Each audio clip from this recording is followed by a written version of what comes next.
Hello and welcome to my new YouTube channel, Babyface Adventures. I'm going to be starting a non-fictional series where I explore cultures around the world and record the experiences I have with them. Today, my guest on the show is going to be Kyle Wilson. He's the new head chef of the Garnet Cafe in CouerD'Alene, Idaho. I worked under Kyle while he was sous chef. Now, he was promoted to head chef just as I was leaving the restaurant, so it is bittersweet because I know he's going to do a phenomenal job taking care of the place. Today, I'm going to interview him and talk about what's going to change at the Garnet and what's going to stay the same. For those of you who don't know, the Garnet Cafe is a small breakfast location in CouerD'Alene, Idaho. This is an unconventional place with an eye-catching menu. You can get everything from duck confit to spaghetti and eggs there. You can also get your standard bacon and eggs. All right, perfect. Thanks for coming in, Kyle, for this. Yeah, of course. Technically, I was here first, so thank you for coming in. Nah, it's not the way it works. Cool. Thanks for doing this interview, Kyle. That's right. All right, perfect. Well, I guess just to open up, I want to ask, how long were you at the Garnet before you became the sous chef, and how long were you the sous chef before you got promoted to chef most recently? Shoot, I've been at the Garnet for probably 2-ish years, so I was at the Garnet for about 6 or 8 months before I became the sous chef, and then I was a sous chef for about a year. Okay. Just to now, so.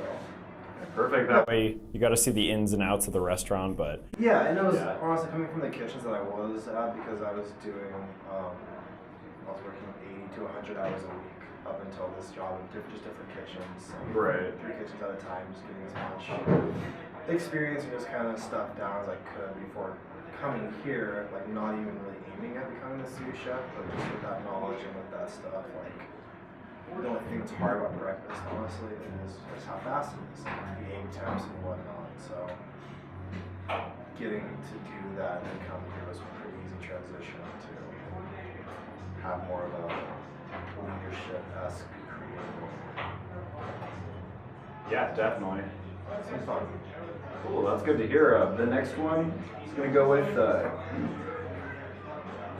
All right. What is the hardest part of inheriting an existing chef role? And what I mean by that is you're not the first chef slash owner of it, so. The hardest part is just there's always something that you don't agree with your previous chef. I'm sure it's going to be the same with me. We all have different opinions, different characteristics, palates and whatnot, so cooking under someone for so long, if there are little things you disagree with, you want to change them right away when you take over the role of chef. So having to tone that down, because the Garnet has been breakfast in CouerD'Alene for yada years, so there's nothing really to change. So getting that into my head, that this isn't my restaurant, it is my restaurant, it's like my kitchen, it's this menu now, but it's not my menu, it's the people's menu. So even though I might not like the spam and eggs, Susan, who's 60-year-old and eating spam her whole life, she does. So not take away or change the things that I feel are right, but also listen to the public, which being a new chef, quite the hardest part in general, just that, we're young, we're dumb, we think we're always right. So realizing that we're not always right and that the public does have a say in really the overwhelming decisions, which is why I want to do run lunch specials, run breakfast specials, find out what people like on top of that stuff, and then make the changes from there. Sure. So if anything, you're just trying to find what to retain, and then where you can sort of add your own signature on it. Exactly. I already have a pretty decent idea with like the lunch menu being subpar today. I'm not subpar, but lunch isn't really a big hit right now. So just trying to touch that a little bit more and alter it and move into that. But just leaving the breakfast menu as is because it works.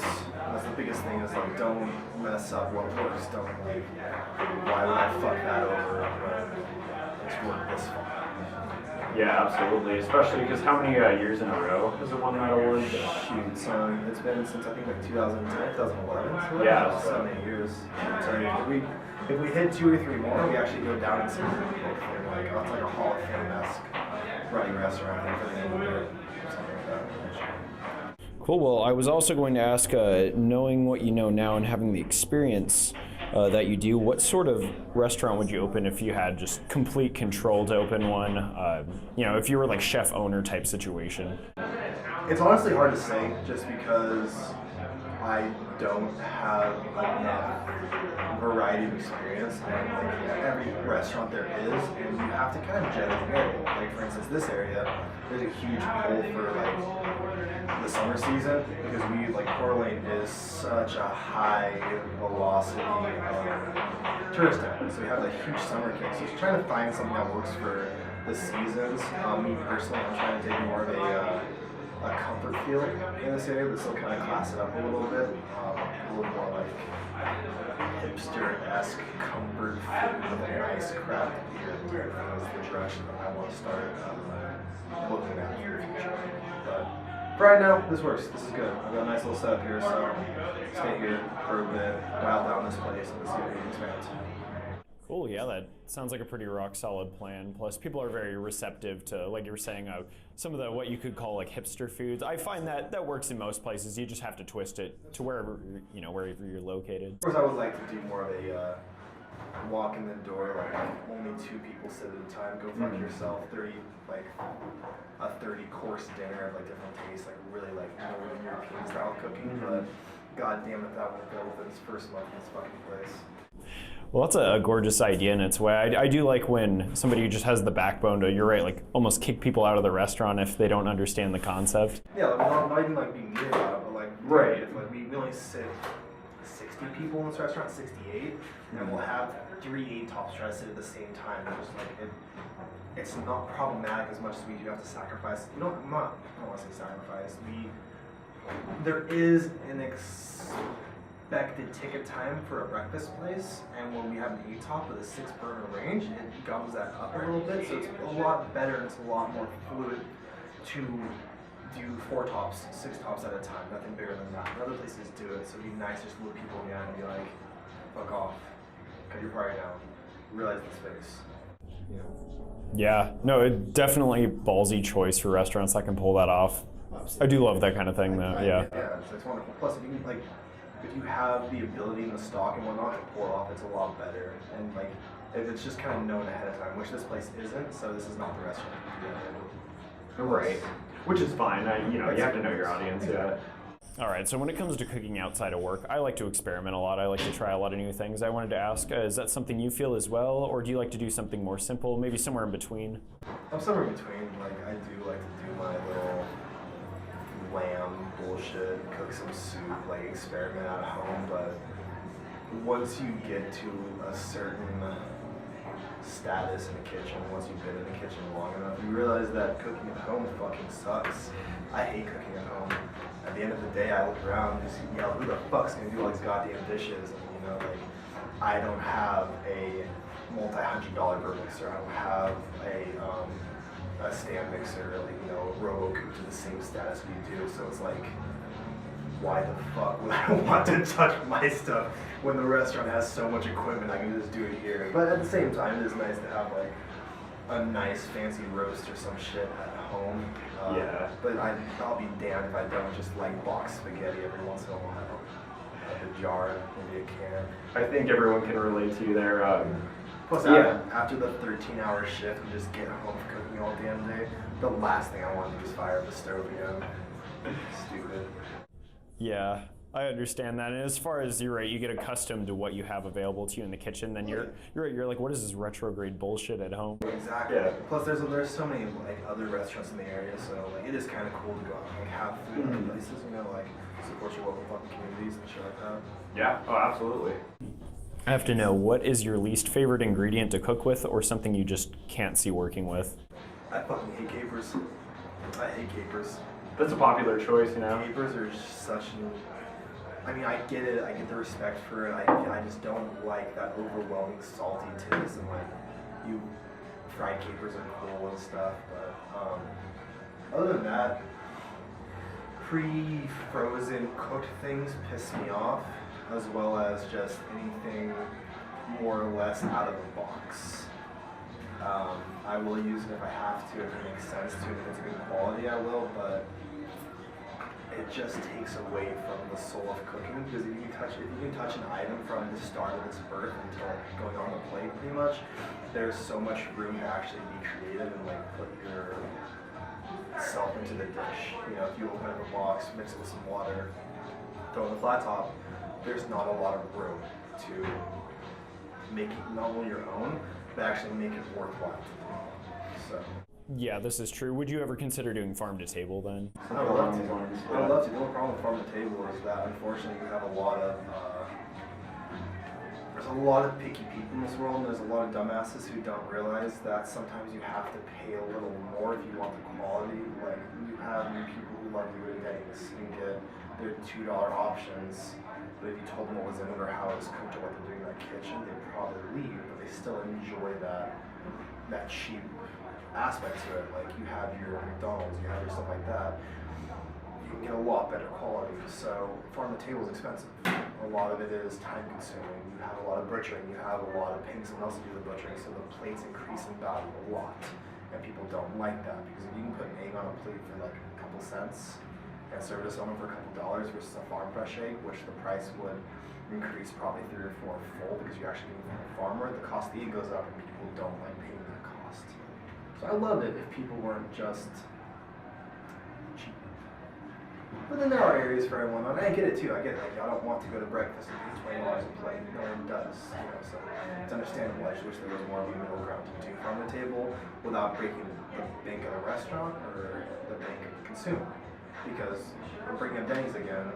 They have been here for so long, and they have something that works because they're able to make enough money to have so many chains and just kind of keep it going. And there's something to say about that. And farm to table restaurants usually a lot of times fail in certain areas within the first couple of months or to a year. So you have to find the middle ground between what you're doing and the cost. So I would love farm to table, absolutely. Cool. Yeah, that was a good answer. So the next thing I wanted to ask you, you did mention studying psychology in college before going into the culinary industry. So do you think you used some of the skills you learned to analyze your coworkers and yourself? I think I know the answer to this, but I'm going to let you answer. Oh yeah, absolutely.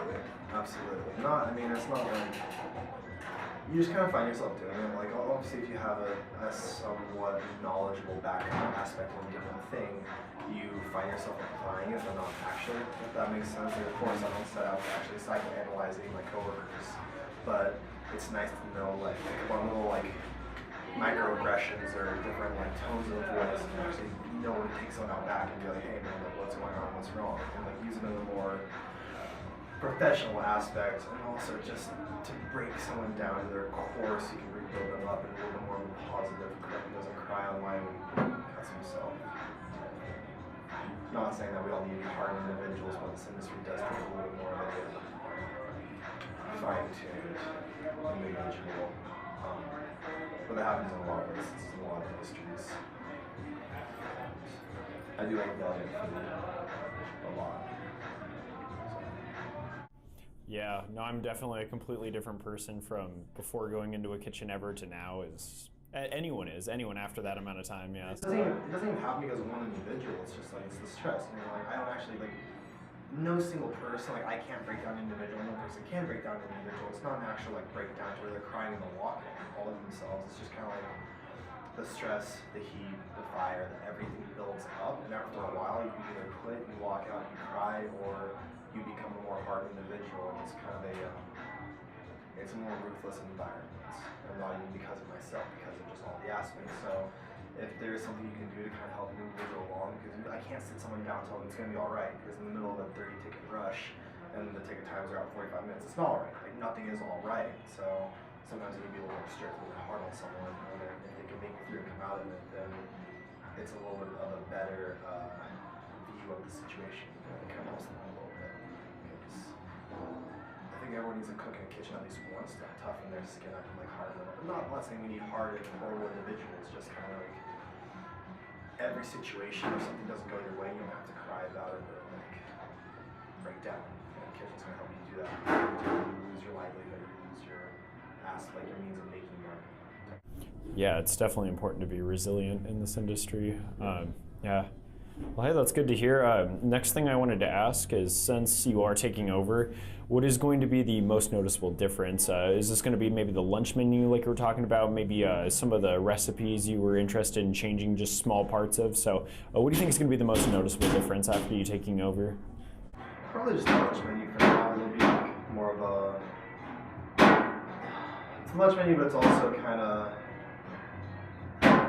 changing the aspects of certain things, like including your charred sage, including your paprika, doing just like a minute cell changes that adds a little bit of a more high class aspect to it, because we do have that fancy cafe-esque feel. So just more subtle changes, more adding frying things. I do want to bring microgreens into the restaurant instead of just the parsley and the sprouts we use. So just little things here and there. But mostly I want to keep it the same. It's, once we needs to change, other than that, nothing else needs to get reworked. Yeah, sure. Perfect. Another thing I wanted to ask, so I asked what is going to be the most noticeable difference. Now, I guess to contrast that, what sort of makes the Garnet the Garnet? What do you think is that element that, you said it's kind of a fancy cafe-esque thing where you can get spaghetti, you can get duck confit, things you can't usually get at a breakfast place. So I guess in your words, what makes the Garnet the Garnet? It's the aspect of, like you said, the fancy cafe, the things you can get that you can't get other places, but it's also, it's the community, it's the family feel, it's the, I like to leave the kitchen, walk out the tables now, and be like, hey, how's everything? Like, I'm the chef. Like, well, let me know what's going on. So it's that, like, I mean, fuck, this restaurant's in a goddamn house, for fuck's sake. Like, if you don't have that family aspect feel, you know, this isn't a diner, obviously. We have the seats, we have, like, actual, like, real kitchen, like a house kitchen almost. So it's that aspect of the community and, like, the people and bringing stuff to them that they enjoy and whatnot. So it's that aspect plus the good food and just kind of a happy atmosphere, which contrasts a lot of what I was saying earlier, but the out here is happy, the rest of the stack's kind of fucked up. Not fucked up. But yeah, it's that happy, and it's the fact that you can look at the counter and have some 80-year-old eating their beans next to some hipster punk ass kid eating some spaghetti next to him, but they're both in the same community, respectively, the same place, and the same stuff. We don't cater to one type of people, we cater to the community, so we have that like wholesome feel. Yeah, I see exactly what you mean, especially because if you look at some of the lines, like people are wait in line for Almost a goddamn 40 minutes or something along the lines. They got 3 hours one. yeah, but people are willing to do it. It's awesome. It's yeah, it just shows how popular it is. Like you said, successful, multiple awards won. Yeah, so it's a beautiful thing there. And then as far as last question, I wanted to ask about these sliders you've been talking about for the last 2 weeks when I was here. So, so what inspired them, and then what's going to be this first one we're trying with the chutney? So the sliders were kind of inspired by, honestly, hype.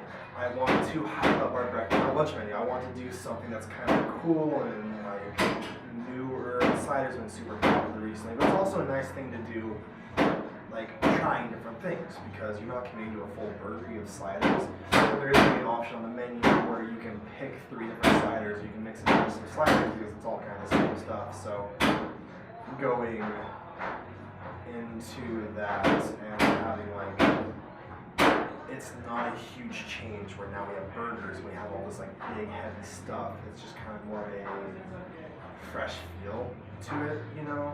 It's honestly hard to like explain fully. But when you sit down to like a meal and whatnot, someone puts a big burger in front of you, it just kind of feels like, oh, it's a big burger. I might not be that hungry. I might want to take something like home with me, or I don't want to share it, you know? The sliders have a different feel to them where you get 3 on a plate and you're just like, oh, I can actually like share with my girlfriend or eat 2, take one home, you know, do something like that. So it's less intrusive change, and it also kind of helps ease along. Also making it fun, because you can make sliders, you can stack them a lot better, stack them a lot higher, and add a bunch of different layered ingredients on them, and make it to where it's a fun experience. And you can't really do that with a big burger because it becomes an overwhelming mess. So it's a lot easier to work with, and both for us and the customers. And the first slider, and it's been in my mind for so goddamn long. It's going to be our pulled pork on the menu, mixed with a barbecue sauce that we're currently working on. For future, it won't be today because I haven't gotten it yet, but for future we're going to actually do some pomegranate seeds with barbecue sauce as well to counteract the heat. It has a pineapple jalapeno chutney that we just got done making. The slaw will be mixed with some honey and sriracha, kind of get rid of the heat of the spice, and it'll be probably topped with a fried jalapeno. So it'll be stacked, and it's going to be the idea for all the sides. I want to introduce, this restaurant doesn't have things like chutney, the sweet and spicy mixed slaws, the paprika grill, stuff like that. Okay, we'll see what happens, right? Yeah, pretty much. Perfect. Well, Kyle, thank you so much for doing this interview. This has been very insightful. I think it's going to get everyone excited for just sort of the new era of the Garnet. You know, it's going to have all the good old stuff and then some new exciting stuff too. Thank you so much for watching our interview today. If you're in the area, I can't recommend the Garnet Cafe enough.